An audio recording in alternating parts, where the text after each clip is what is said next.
ચારધામ યાત્રાને 5 દિવસ પૂરા થયા છે। એવામાં ભક્તોની ભીડને લઈ ઉત્તરાખંડ સરકારે મોટો નિર્ણય લીધો છે, જેમાં 2 દિવસ રજીસ્ટ્રેશન બંધ રાખવાના નિર્ણયને લઈ આજે પણ ભક્તો ઓફલાઈન રજીસ્ટ્રેશન નહીં કરાવી શકે।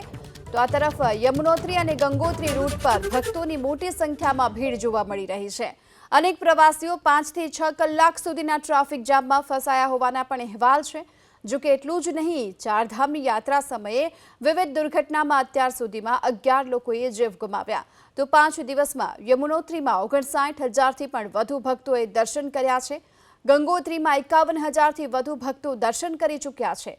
કેદારનાથમાં પણ 1,26,000 ભક્તો શીશ ઝુકાવ્યું અને બદ્રીનાથમાં 39,000 ભક્તોએ દર્શન કર્યા છે। ત્યારે ચારધામની આ યાત્રામાં અત્યાર સુધીની જો વાત કરવામાં આવે તો યમુનોત્રી ગંગોત્રી રૂટ પર કુલ 5 થી 6 કલાક જેટલો ટ્રાફિક જામ રહ્યો છે અને તેની સાથોસાથ ઓફલાઈન રજીસ્ટ્રેશનની પ્રક્રિયા પણ હાલ તો બંધ કરી દેવામાં આવી છે। કુલ 2 દિવસથી આ પ્રકારનો નિર્ણય ઉત્તરાખંડ સરકારે કર્યો છે, જેના કારણે આજે પણ ઓફલાઈન રજીસ્ટ્રેશન નહીં થઈ શકે, કારણ કે મોટી સંખ્યામાં ચારધામની યાત્રાએ લોકો પહોંચી રહ્યા છે।